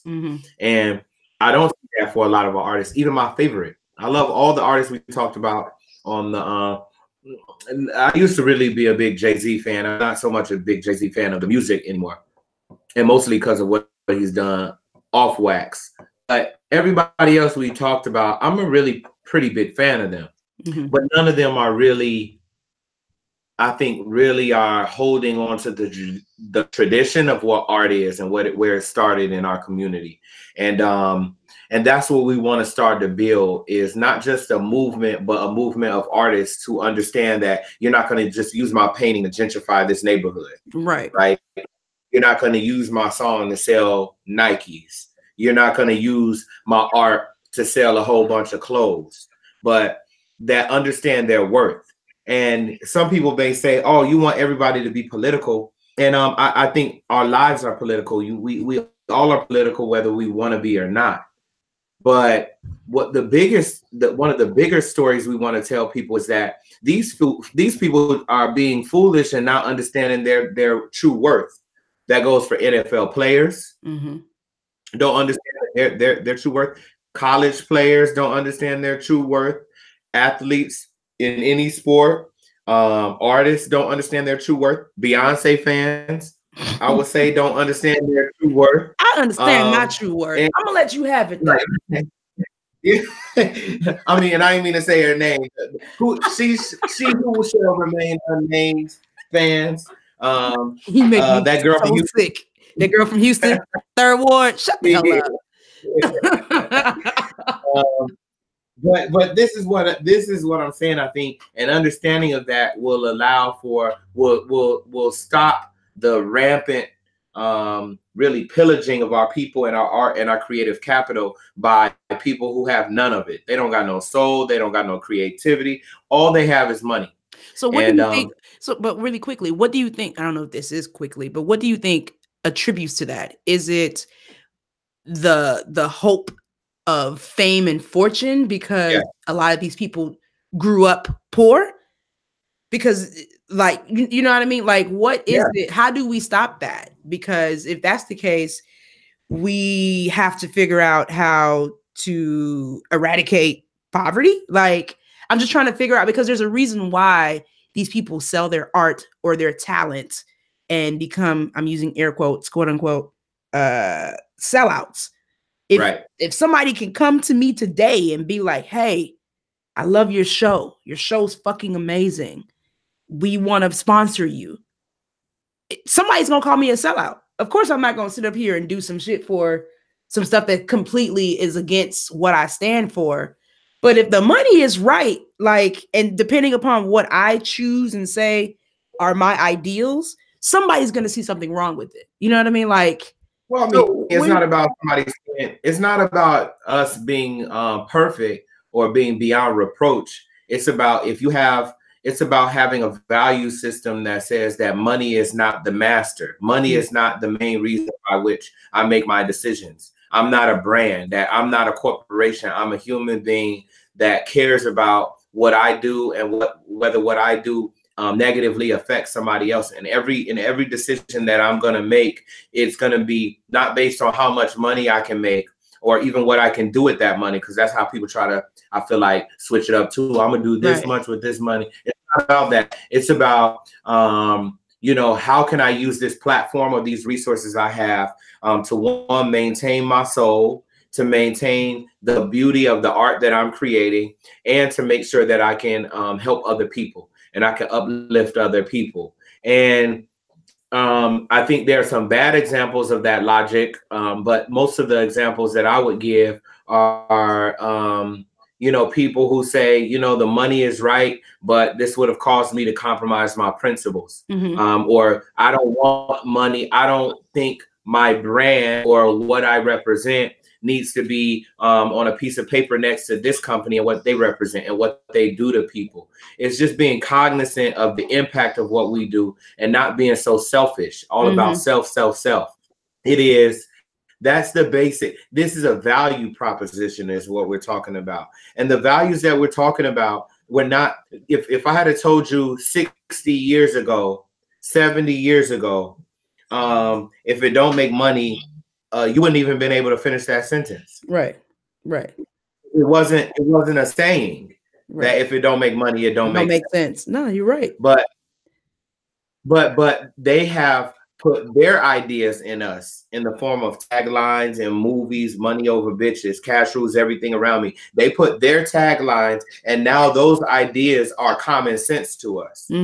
This is they've created their own common sense for us, right? And so all I'm saying is we need to have a real battle of ideas. And if I'm able to work with young people and able to work with a few people our age who I think are able to, people have kids, people have other responsibilities, but to say, listen, we're not gonna make decisions solely based on money. We're gonna make decisions based on how much it can improve the conditions for our people. And inevitably that requires money, but our soul is priceless, right? Right. And so that's how I'm gonna move. I have I'm renting. I don't own, but I owned a home before. Right. We have generally all the things that I need, and I haven't compromised in any way in the last six years. And I think there's folks will be taken care of. There's an abundance of resources, not a scarcity, and that's what we're always taught. There's scarcity. Right. I commend what it is that you are attempting to do and working toward doing, because when I hear it, I'm like, you talking about serious behavioral change. You're talking about changing mindsets, and that's real. Like that is, and it's not impossible, but that is real, and that's going to be something that we probably won't see, for years down the line, or maybe we will. Like it just, things happen, you know what I mean? So I definitely commend you for that. Going back to the TED Talk, like, what was that experience like? Like, were you in a big room? Was there like a big audience? Where can we hear the TED Talk? Like what? Yeah. So it's the room that we were in was a room of about 300 people. Oh, wow. And then they have an overflow room with, maybe 300 people who can fit in the overflow room. Oh. They're very big on time. You gotta be on time. Like you have to be stickler. So when you see our TED Talk, I'll let you know when it's gonna be up. But when you see it, what we did is, with it being two people, that's two people that have to work with each other. So I can't mess up my line, or else she's gonna mess up her line. Mm-hmm. So we had to be perfect. And then we chose something additionally where we did a video that flowed throughout our entire talk. So it wasn't a PowerPoint, it was a video. So if either one of us messed up, we would be off time with the video as well. Oh, wow. So we really set ourselves up for like a super high stress situation. And it is very, very high stress situation. I mean, because even we were on the third day, the first day, no one messed up. I mean, not I heard on the second day, because we didn't go out of our room on the second day really, because we were nervous, because on the first day, no one messed up. No one said, no one had a cue card. No one, it was like 18 minutes of like a straight speech. Are you serious? I was like, oh, I thought they edited. Me too. I'm sitting here looking at you like, what do you mean? No one messed up. No one messed up. It was 6 women that spoke. Tarana Burt from Me Too, Aijin Poo from National Domestic Workers. No one messed up even once. So I was like, oh shit, you know. And so we both went back, and and so I'm proud to say we got a standing ovation in the theater, and we got a standing ovation in the overflow room, they said. Of course you did. I'm not surprised. So it was, yeah. So they're gonna launch it because they're corny. They're gonna launch it on February 14th on Valentine's Day. Oh, look at that! Because they're corny, nigga. You know you like that shit. Yeah. So they're gonna put it out on that, and it's Black History Month, so it's gonna launch on the TED website on February 14th. Oh, I can't wait! I cannot wait. That's fucking awesome. Yeah, and I mean, I think it's gonna get around. I think it's gonna go viral and all that stuff, and you know, it'll be a good launch. And we got some shirt. I got a shirt specially designed and stuff. So I think it'll be a good launching pad, because really what I want to do this year is be on stages or be in rooms where I'm able to educate people. Right. I think a lot of people see me as an inspirational cat, get people turned. But I really want to use whatever skills I have to speak to people, or to turn them, get people turned, to really educate and break down complex ideas into little bite-sized pieces that people can get. You know what I'm saying? Right. So hopefully this will be a part of launching some of that. And then we've got the music studio. Smoke Signals. We got a music project coming out. Yeah. We got a project coming out. Man, we're performing at a big music festival here in Miami next month. So which one? I'm getting back to my artistic roots. 3 Points. It's called 3 Points. Okay, look at you. Oh, look it up. Look at that roster too. The roster is crazy. Yeah, I'm about to look it up right now, dude. Look at you. So it seems like you are organically moving in a direction that is on the path of where you want to go, although you're not completely sure where it is that you want to go, and that's okay. That is okay. But like, what advice would you give to folks who are they're trying to find themselves, they're trying to figure it out, like they did the college thing and they did what we were always told that we need to do, but there's still that void of fulfillment that is just there. And I think a lot of us are afraid to take that next step, because it's like, wait, that's off the beaten path. Like that's not how it was supposed to be. I think a lot of us are still stuck in that you can color outside the lines. Like that, like stop that. And some of us kind of still got our toe on the sweet spot, in there. Like I do that. Like, I mean, I'm a federal employee, but I also am like, nah, I'm doing the podcast, I'm doing the hosting thing. Like, this is what I love. But I know my situation is different because I have the flexibility to do that. Some people don't. Like, some people just don't physically have that flexibility, or have not found the way to find that flexibility, because if there's a will, there's a way. But what would you say to folks like, yo, like, it's okay? Like Yeah. what's your advice to those who may be looking at you like, yo, he's such an inspiration. How do I do this? I want Right. to. Yeah. I mean, the big thing I would say is I'm just like you. You know, I'm just like you. Like, I'm really just trying to find my way, and I made some decisions in my life that hurt in the immediate, but allowed me to really begin to find myself. And I'm like, I don't want to be anybody's inspiration because I'm different than them. I want you to be inspired by me because you can see yourself in me. You know, I haven't figured it out. I'll tell you that.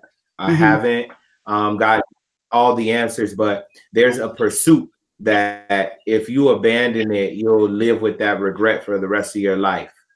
And you know, True. regret is a wasted emotion because it's you can't do anything about it, and you don't want your dreams to become regret. And that's really what I would say. There's really now or never. That's I real. can give you a long story about why in the future there won't even be any jobs, and people are going to have to really find out who they are. But just for today, you know, if you don't know yourself, you're going to be living in somebody else's imagination for the rest of your life. And so you don't want to do that. And you're going to make mistakes. That's what I'm doing. But it's fun. Yeah. And Miami is nice. If Miami is You nice, I know, see you move out, holding my city down. I see you. I was like, this guy's so doing the Miami best I down. can, doing the best we can. You know, it's about 75 degrees today, and we freezing. Right. Doing the best you can. Get out of here. No, that's really dope. No, I gotta say, I'm very proud of you.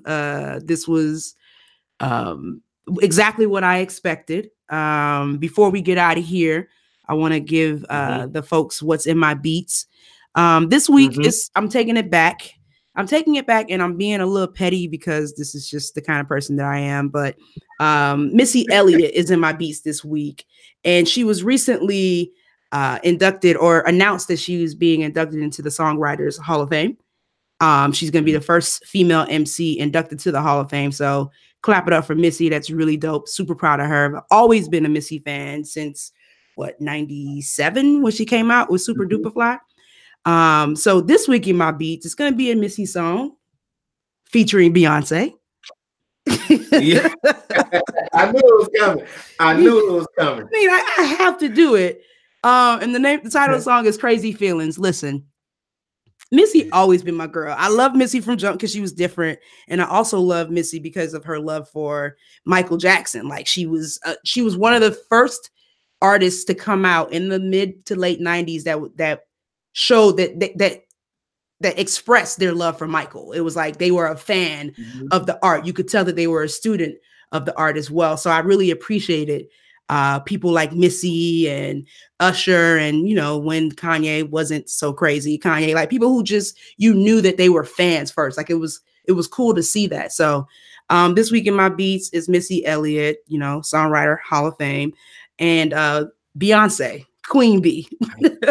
Crazy Feelings. Queen, the non-songwriter Hall of Hey, Fame. hey, hey, hey, hey, hey, hey! Don't let me mute you, dog. Do not let me mute you.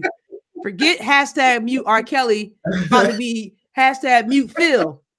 But nah, y'all check it out. Crazy Feelings by Missy Elliott and Beyonce. Yo, I fucking hate you, dog. Man. I fucking hate you. You're such a, oh my God. She would definitely be in it. I'm telling you, she would definitely be in it. Yo, you're so stupid. You're so stupid. All right. So this is where I put the music in. So okay. Yes, that was my girl, Missy Elliott and Beyonce, Crazy Feelings. Listen, that's a dope song to me. It's a dope song. You guys didn't hear it, but Philip told me it's his favorite song because Beyonce is on the track. So, I mean, listen, it's a win-win situation here, y'all. Y'all all check facts, out some old, right? Facts, all facts. So y'all check out some old school Missy. It's being said that she's dropping an album in 2019. So I'm super excited to see what Missy has coming down the pike. Hopefully I can see her perform this year at some show, some festival, or what have you. But yeah, that's what's in my beats this week. Phil, my guy. Yeah. This was a pleasure. This was a all fucking mine. pleasure. I love it when you come and bless the show with your presence. Let your hair down a little bit, give us a little schooling, and remind us of why we should be super black, love ourselves, and continue to live this journey that we call life. Thank you, man. Like this was Thank dope. you.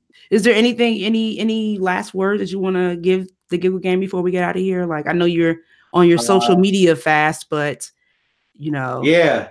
No, I mean, February 14th, go to TikTok.com. The talk will be up there. And I appreciate you, Irene. You always been a great friend, and looking forward to seeing you in person in DC. And Absolutely. that's all. That's all. I appreciate it. Yo, well, this was dope. This was really dope, y'all. I had my friend on here. We talked a lot. We giggled a lot. It was dope. And he loves Beyonce. So I can't listen. I feel like my work here is done. So in true FSG fashion, Phil, go on and tell the people bye, dog. Oh, how do you do it? Just say peace. Oh. I thought it was like that. So goodbye. Peace. Peace. I am not a crook. Peace. All right. This was dope. You're so foolish, dog. Thank you. I love it.